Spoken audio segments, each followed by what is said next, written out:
You know that drawer that's just always like an organized mess and you constantly want to organize it better, but that's also one of those things that you always neglect because you didn't find the right solution for it. Or maybe it's just me, but in today's video I want to solve that. And by the way, I am thinking of making this as a series, organizing different rooms with 3D printing and other practical tools one by one. So if you're interested in that, let me know in the comments. But back to the cutlery. So right now I have this IKEA inlay which looks good and sort of does its job, but at the same time it's just an organized mess. There are different knives all over the place and my plan is a tight custom tray that fits my drawer exactly so nothing moves. And for that I measure everything and put it into CAD. And whilst doing so I keep in mind to use as little filament as possible, not only to minimize cost but also to keep the usage of plastic down. I'm printing everything in food safe PLA. And while that prints, a quick tip.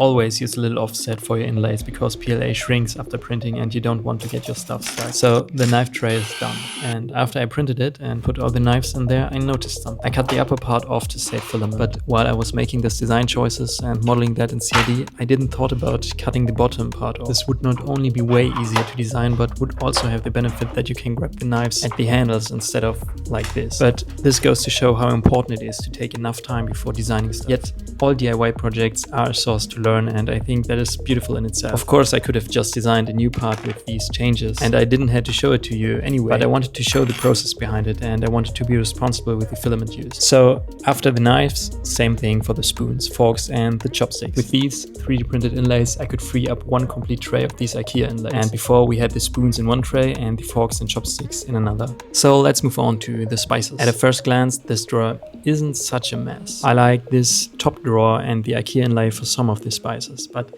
the problem is that not every spice can fit in there, and to put them here on the ground is just a waste of space because it's a tall drawer and the height pretty much isn't used. So I will stack them vertically, and for that one I will keep it simple. I will design a shelf and print it in two parts because the build plate of my Bamboo Lab A1 is too small to print it in one thing. And as an addition, salt and pepper is stored on the counter because it is so frequently used and I like the wooden look of these. So I think they are pretty enough to be permanently visible. But I also printed a little plate for them so they always have the same spacing. It's really little things like this which will make a big difference. And finally, on to the biggest mess, the pots and pans.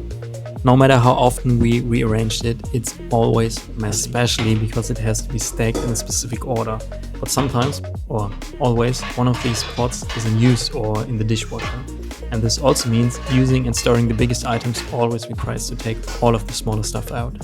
It just sucks, to be honest, and there's truly no need to describe it in better words. But since this drawer is so big, I don't want to print separate pieces and stack them together because for one, it feels like a big waste, and second, it wouldn't be as durable. So I came up with the idea to use these wooden rails. They are not only plenty strong and cut the print time to a minimum, but I also think they just look good. I previously installed this divider from IKEA, which is kind of fine to separate things, but it can only be used in this direction, and one of these costs 10 euros, which add up quick. So here's a quick build montage of this 3D printed wooden rack.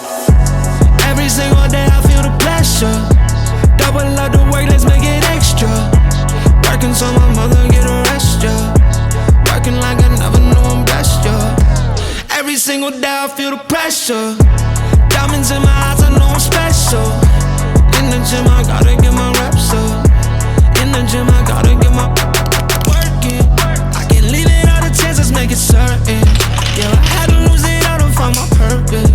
Yeah, but I won't do that twice, it made me nervous. Let's get to working. I'm like check one, check two, gon' get these things now. Want this, want that, gotta be stand up. Jokes on you, boy, tell me you remember. Every single day I feel the pressure. Double up the work, let's make it extra. Working so my mother get a rest, yeah. Working like I never knew I'm blessed, yeah. Every single day I feel the pressure. Diamonds in my eyes, I know I'm special. In the gym I gotta get my reps up. In the gym I gotta get my reps up. In the gym I gotta get my reps up.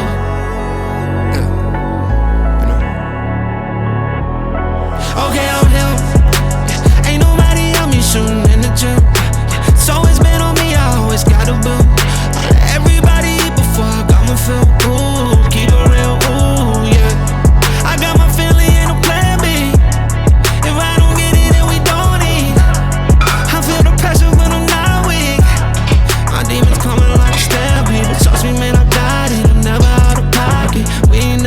tell you doubters are just nodding. Only seeing. That is exactly what I love about 3D printing. You can just come up with any idea to solve a specific problem and literally just will it into existence. It is just an awesome feeling to be able to do stuff on your own and to be able to create individual solutions for your individual problems. And in my opinion, this is also a very good hobby that's not only practical, but you also train your mind on problem solving, which is a core skill in everything we do. So I encourage you to try one of these hacks on your own. Even if you aren't good at CAD or even completely new to it, don't hesitate to try it. Every project can be up or downscaled in its complexity, and the more you try, the better you'll get with it naturally. There are also a lot of tutorials on YouTube, especially for Fusion 360. So let me know in the comments down below what you think of these builds and how you are going to organize your stuff. And if this video gave you one idea, tap the like button so the algorithm doesn't bury it, and subscribe if you want more practical, minimal upgrades like this. And as always, have a great one.